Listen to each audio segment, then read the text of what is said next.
Hey everybody, welcome to Board Game Heaven. My name is Raymond, and in this video I'll be taking a look at Escape Tales: The Awakening by Board and Dice, which is, as you might know, an escape room kind of game. Now, I won't go over all of the rules. Well, I can explain you how it plays because there aren't that many rules, but I don't want to spoil too much about the game, so I'll give you an overview of how it plays and what I thought of the game.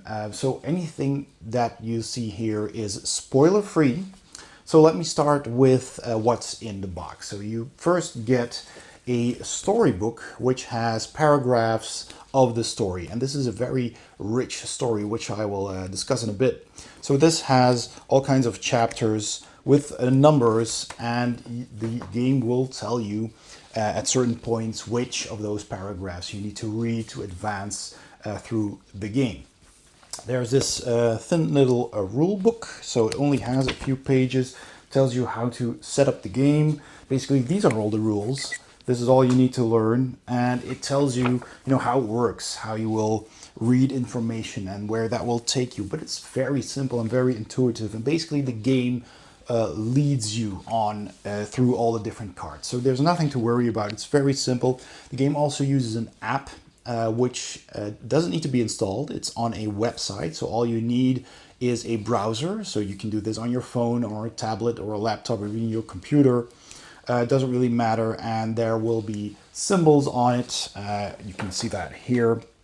So there's several symbols for each puzzle, and once you tap one of those, it'll tell you to enter the solution there. And you can ask for hints, and you can actually also ask how many of the same symbol cards you need to be able to solve those puzzles. Sometimes you'll need more than one card, often even, to be able to solve a puzzle. And it'll tell you, okay, for this puzzle you'll need 5 of these puzzle cards and location LX. So these are the location cards that are in the box. They're the bigger cards, and they will be put onto this game board. And as you can see, the game board has a grid with A, B, C, D, and 1, 2, 3. And that means that once you've put your location cards on this, so I'll give an example. This isn't a spoiler. This is the very first room you'll encounter. You're instructed to take card 1 and card 18, which is the last one in the deck. And you put them on the board, and depending on the accompanying chapter card here, this is basically the same. It's very small, but it's the same as these two cards with the grid already printed on it. So everything you see here, and it has paragraph numbers on it as well. So let me start by the beginning. So the storybook here has this introductory story, and that will tell you what this game is about. So what happens is you're a single father, your wife passed away 5 years ago, and your daughter, for some mysterious reason, has slipped into a coma. Doctors don't know what's going on. You read the papers and you see a similar case, and you decide to visit that family. So the father tells you, well, there's a ritual you can do if you want to try and save your daughter. And take this book, and it will tell you everything you need to do. So you go home with the book, and you're in your basement, and then it starts. And the book will tell you to read paragraph 159. So you browse the book, and on the sides of the book here are all the paragraphs that are on these pages, so you can quickly find them. So 159, and you go there, try not to read the rest. So you find that paragraph and you start reading, and it tells you the start of the story, and it tells you to take location cards 1 and 8, which I already said are the first 2 cards. You put them on the board. It tells you to take card C99, that's the chapter card, which is in this big deck of chapter cards, and they're numbered 1 through, let's see what the last one is. Last is 122, so there's plenty of cards in here. The bottom card will have a spoiler alert card when you open this, so you don't see what's on the bottom card. Same with this deck of cards, which I will explain in a bit. So you take the 2 location cards from this deck, put them on the board, and then you check this one, and it has the grid on it, and it tells you, okay, so in the A1 corner you need to have this card, and on the other side here, that's this card. So the orientation of these two cards does matter. And then you put this on the table, and it will also tell you to take a certain number of action tokens, which are these red tokens. So take 6 action tokens, tells you, and place one of the available tokens on B2. So you take this and you check your card. So B2, that's the middle. Basically, you're looking at that spot on the card, which is the book you just got, or the ritual book. And this card has these paragraph numbers on it. So this one is P093. So you put one of those tokens on that spot, indicating that you've investigated that spot on the card, this item where you are in this location. So P93, and once again, you take the storybook, go to P93, and you read what's there. So all these paragraphs will advance you through the story. And then it will take you through the story, like I said, and you need to take a card. It tells you another number, chapter card 17. All right, and then you get to decide what to do next.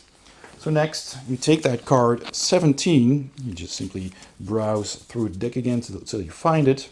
There it is. And you look at it, and well, the first card isn't that special. It's the book. But it has symbols on it, and there's stuff to do, and it tells you when you collect cards with these 3 symbols, read paragraph 48. So I haven't got those symbols yet because I haven't got any other cards yet. So now, really, this is the beginning of the game. And you need to decide with your 6 tokens, so I have 5 left, which part of this surrounding of this room I want to investigate. You can play this alone. You can play this up to 4 players. I've played it with my wife, so we played it together. We played it in about 5 days. We played an hour a day during lunch breaks. I'm working from home at the moment. So we took about 5 hours to finish this game. And you can pause this game, so you can save the game. And what we did, we just put all the cards that we had and all the tokens we had left and the tokens that were already on this card, and we just took a picture of it. Now the back of the rule book has a table here where you can fill in which cards you had, which paragraph you read last, your location card numbers, the top Doom card, which is this, and I'll explain that in a second, and the unused tokens. But basically, if you take a picture of everything, it does the same, works as well. So that's pretty handy. And also the app or the website does remember which puzzles you've already solved, at least on my phone it did. So that's also pretty handy. So that's basically how the game works. So let me discuss these cards. These are the Doom cards. There's only 8 of these, and you use this whenever you run out of tokens, but you still need to find clues or find things in your current location. So if you've put all your clue tokens or your action tokens on the board and you've done all of that and you went through all the paragraphs, but you were still not done here. You still want to find more clues, you want to solve more puzzles before you can continue, then you'll need to take the top Doom card, read what it says, and then it'll tell you to take a number of extra action tokens. So then you take those and you can continue, but use them cautiously. You don't want to burn through this deck because it's not called a Doom deck for nothing. And I won't spoil anything, but you know, you need to be clever. Now, let's talk about what I think about this game. So the presentation is good. It's just what you see here. It's mostly cards. It's got this board with a clear grid on it, and that just works really well. The illustrations are okay. They're similar to what you may have seen in other escape room games. It looks like, you know, a 3D representation of a room has been photoshopped with some items in. The only thing I have to say about this is, while all the images are nice and well done, it's pretty small. So these bigger cards are your location cards, and you really have to look at them to see all the details. So if you're, wearing glasses, you're already like, oh, what's over there? Can't really read that, or maybe you need reading glasses. So it's pretty small. I guess it can be helped. I don't know how big cars can get, but yeah, that was a little bit of an issue sometimes, to really see what is there. Do we need to check that corner out? Is there anything there that's important? I can't really tell. So, but otherwise, the presentation is good. The quality of the cards is good. It's normal, basically. It's passable. It's certainly not bad. So that's good. That's definitely a thumbs up. I liked the way this game looked. The theme it's pretty dark. As you may have guessed, it's about performing a ritual, which is kind of occult. So it deals with occultism. It deals with depression. It deals with possibly losing your daughter, being a single parent. It deals with suicide. There's dark stuff going on there. So if you're not a fan of the occult, this might not be for you, but I really liked it. It's really moody and depressing, and really the story is what makes this game so good. Because the puzzles are good. It's like any other escape room game, except that this one really has a good story. And at some point, I really wanted to know how it ends and how it advances. So you're really looking forward to reading the next paragraph, because hoping that will unlock a little bit more about the story, and you learn more about what really happened and what happened to your wife. Why did you pass away, etc. So bit by bit, that story becomes more clear, and it's just really good. That's what I really like about this game. So the theme is dark but very good, which also brings me to the gameplay. So you're solving puzzles, you're taking cards from this deck, you're looking at them and you're thinking, okay, so what am I supposed to do here? You check your app, and there's a symbol on the card which matches the symbols on the app. You hit that symbol, and you can ask the app how many cards you need to solve that puzzle. So you hit that button and it tells you, well, this puzzle needs 3 cards plus location, in this case, perhaps L01. So you can check if that is indeed one of the locations you are in, and that should always match, otherwise you've done something wrong. And so if you don't have all of those puzzle cards yet, obviously you need to explore further, and it might not even be in this location that you find the next card for that puzzle. So there's that. And then the app does also give you hints. Now I did find that mostly the first couple of hints that you can ask for are pretty straightforward. I was like, okay, I'm stuck, I don't know how to solve this, I'll take a hint, and it tells you something, and I was like, yeah, well, that's something I already knew. I've already gotten this far, but what to do next? Take another hint. Well, you need to do this and that. And then, yes, I figured that one out as well. But then what? What determines the order of these numbers, or the word that I need to pick? And at the end, you can ask for the answer, but it's kind of like it doesn't always give you enough hints to solve it by yourself. It's either very obvious or there's the answer already. So I was hoping more subtle steps there, before you have to just get the answer. Now, this has only really happened on 2 of the puzzles for me, where I was completely lost and I didn't know what to do. And then I found the answer and I was like, all right, okay, I see how this works, but I would never have guessed that that is the way this is supposed to be solved. But all of the other puzzles, they were pretty straightforward. They were not too hard. They were not unfair. They were pretty straightforward. Most of them, though, involve either arranging your cards in a certain way, or looking at your cards in a certain way, turning them around, whatever, trying to find patterns, or math. There is a lot of math in this game, which I thought was fun, but you know, it takes, you know, it takes some work. If you're not good at math or equations, then you might get frustrated at some of these puzzles. There's replayability.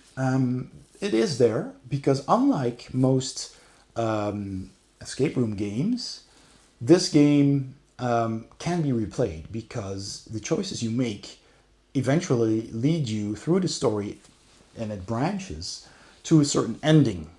And this might not be the ending you had expected. You might want to try again. You might think, well, this is not a very happy ending, is it? So maybe I did something wrong, or I chose wrong, or I solved something the wrong way, or whatever. And you want to try again. So you can actually sort all your games, or all your cards back into the stack and just start over. Make different choices. Go to different rooms, because sometimes a room will have 2 exits instead of 1, and you can take a different path, make a different choice. So that's very interesting. That's pretty unique for escape room games, that you can actually replay it. Now, you will have probably seen most of the puzzles. I guess the first time I played through this, and I've only played through it once, I think we've played through about 80% of the game. We had about a stack this big left. So we played through a lot of cards. And I think we saw most of the locations. So I think you can play this at least twice. The third time might get repetitious. So yeah, gameplay wise, it's cool, it's intriguing. Replayability wise, you get some extra bang for your buck, but after that you'll probably be done with it. So that's basically it. There's language dependency though, because of course it's a very story-driven game. There's a lot of text to read, so obviously it is 100% language dependent, but fortunately lots of publishers have localized this game in multiple languages. I know that there's a Dutch version as well by White Goblin Games. There's Cosmos, which made the German version. There's all kinds of languages by different publishers. So just look for it. It'll be there in your language, most likely. I think there's 10 different languages so far. Correct me if I'm wrong. So that's good. So while there is language dependency, you'll likely find this in your language. So that's basically it. I absolutely recommend this game. This is one of the coolest, most rich escape room games that I've played. And you can play it in multiple sessions. Like I said, you can save your game. You can even replay it. And the story is really cool. It grips you. So absolutely giving this one a 2 thumbs up. That was Escape Tales The Awakening by Board and Dice. I hope you enjoyed this video. If you did, please give it a thumbs up. Don't forget to subscribe. And if you hit the bell icon, you'll also get a notification whenever I upload a new video. Thanks for watching, and I'll see you next time on Board Game Heaven.